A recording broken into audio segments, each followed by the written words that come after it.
Hai, setelah di video sebelumnya kita telah mengenal tampilan Microsoft Word dan mengenal beberapa fungsi menunya, maka di video kali ini kita akan mulai bekerja di bidang Microsoft Word. Namun, sebelum mulai pengetikan, kita akan mengatur beberapa aturan mengenai kertas, yaitu menentukan ukuran dan jenis kertas, karena kita ketahui ada beberapa jenis kertas. Seperti pada contoh, ini ada kertas A4 atau quarto, serta ada kertas F4 atau folio. Nah, selain mengatur jenis kertas, kita juga akan mengatur posisi kertas, menentukan apakah posisi bidang kerja kita akan vertikal, seperti ini maksud saya, vertikal, atau akan horizontal. Nah, setelah kita mengatur posisi dan jenis kertas, kita juga akan mengatur margin atau batas tepi, sehingga kita akan mengatur batas tepi atas, kanan, kiri, dan bawah pada bidang kerja kita. Setelah kita mengatur beberapa hal ini, kita juga akan mengenal mengenai teks dan paragraf, sehingga kita akan membuat dokumen yang kita ketik menjadi lebih rapi. Seperti pada contoh ini, ketika kita akan membuat daftar menu, maka kita bisa menyebutkan judulnya serta menyebutkan rincian menunya. Nah, kita akan membuatnya menjadi lebih rapi dengan membuat daftar list seperti ini. Nah, untuk memahami bagaimana cara membuat menu seperti ini, maka langsung saja kita praktekkan seperti berikut ini. Oke, sebelum kita memulai pengetikan di bidang kerja Microsoft Word, saya terlebih dahulu akan menjelaskan mengenai keyboard, yaitu papan kunci tombol yang digunakan untuk menginput atau memasukkan data berupa huruf maupun angka. Nah, keyboard ini terdiri dari beberapa fungsi seperti main typing keypad ini yang berisi huruf A sampai Z atau kemudian tanda baca dan angka 1 hingga 0. Digunakan untuk memasukkan teks ke dalam sistem komputer seperti mengetik.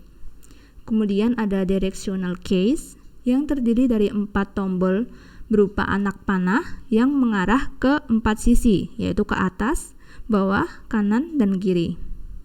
Kemudian ada numeric keypad, yaitu tombol yang berisi angka dan tombol pemindah kursor yang biasanya terletak pada sisi kanan main typing board. Nah, dan kemudian ada functional keys, yaitu tombol-tombol yang ditandai dengan F1 hingga F12 yang berfungsi untuk mengatur beberapa perintah seperti menyimpan dokumen, memunculkan menu help saat mengetik di Microsoft Word. Kemudian juga ada special keys yang berupa tombol home, delete, page up, page down, insert, print screen, pause break, dan end. Kemudian juga ada modifier keys. Ini terdiri dari tombol CTRL, ALT, dan Shift. Jadi, tombol ini digunakan untuk memodifikasi fungsi suatu tombol lain. Jadi misalnya kalian menekan tombol CTRL dan C, maka secara otomatis teks atau data dokumen kalian ini akan tersalin. Dan kemudian juga ada Windows keys. Ini digunakan untuk memunculkan menu pada jendela Windows komputer kalian. Nah, sekarang kita akan mulai melakukan pengetikan atau bekerja di bidang Microsoft Word. Dan sebelum kita mulai mengetik, terlebih dahulu kita melakukan pengaturan yaitu pada kertas. Nah, sebelumnya kita klik menu tab layout dan kita klik ini. Lalu kita tentukan jenis kertas. Karena saya ingin mengetik menggunakan kertas quarto atau A4, maka secara otomatis sudah terpilih ya A4 ini. Lalu saya klik OK. Nah, ini sudah otomatis terpilih kertas A4. Nah, seperti kita ketahui tadi, ada beberapa jenis kertas dan ukuran yang bisa kalian gunakan. Namun, jika kalian masih ragu menggunakan kertas yang sudah terpilih, kalian bisa menggantinya seperti tadi, layout, lalu ke page setup ini, dan kalian mengganti misalnya ke ukuran kertas yang lebih besar, yaitu F4. Di sini kita ganti sesuai ukuran kertas F4.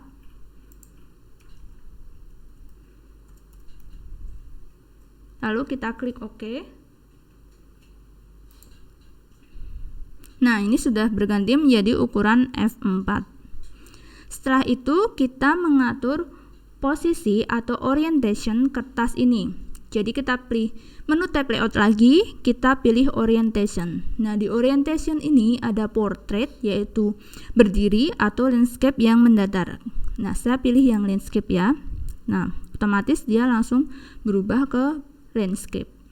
Kita berikutnya mengatur margin atau batas pinggir yang menentukan bidang kerja kita.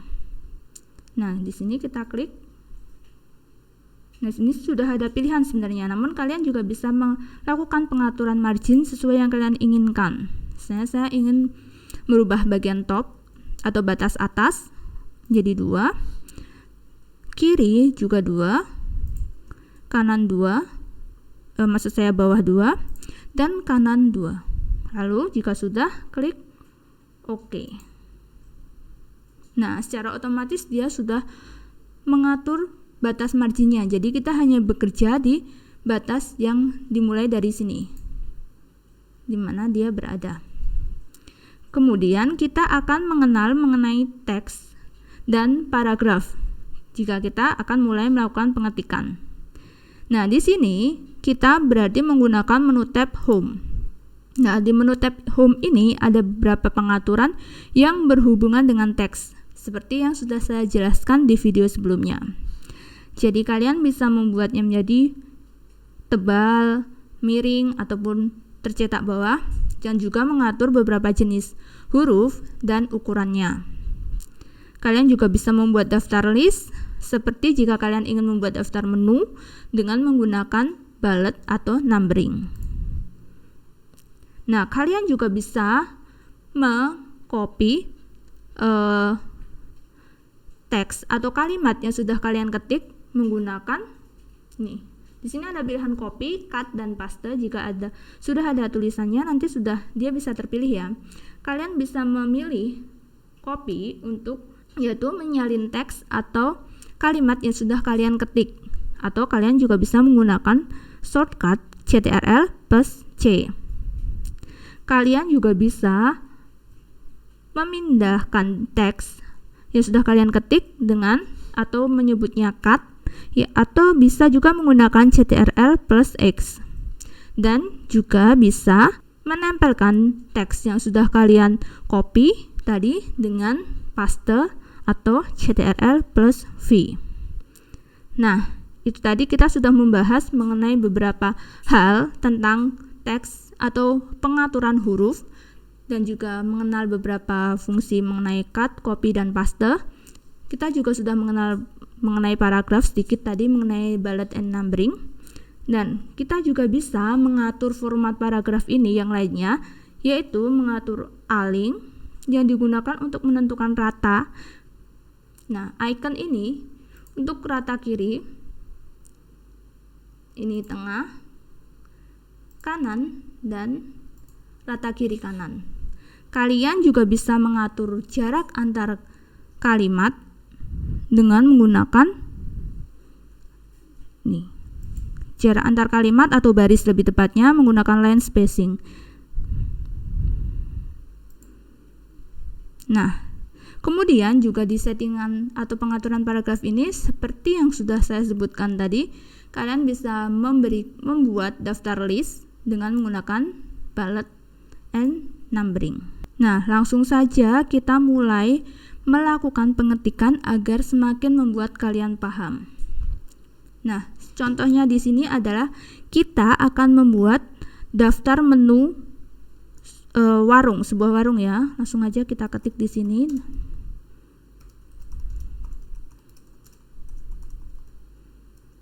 Nah, kemudian kita buat listnya.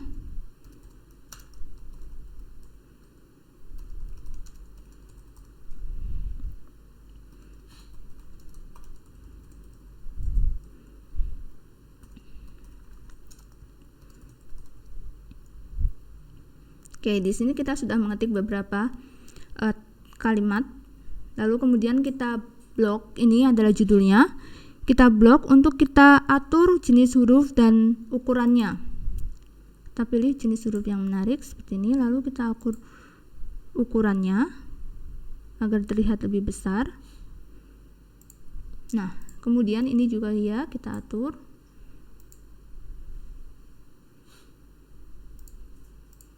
Kemudian kita ketik listnya di bawah. Kita pilih bullet di sini seperti ini, kita pilih salah satu. Nah, akan muncul pilihan yang sudah kita pilih. Lalu kita klik daftar listnya.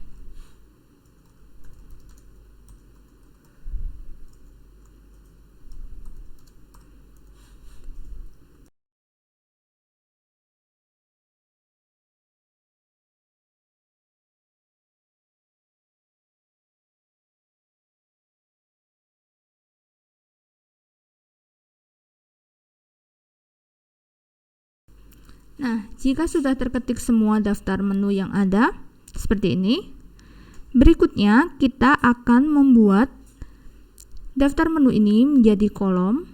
Lalu kita pilih layout, lalu kita bikin kolom. Kita pilih, di sini ada beberapa pilihan, kita pilih 2. Ya, sudah terbentuk kolom ya. Judulnya ini di tengah. Untuk kita ketengahkan.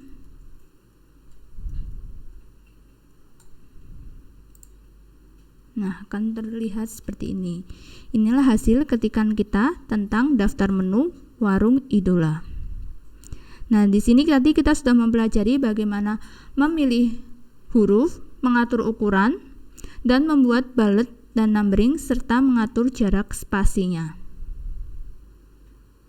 Gimana materinya? Semoga menarik dan membantumu ya.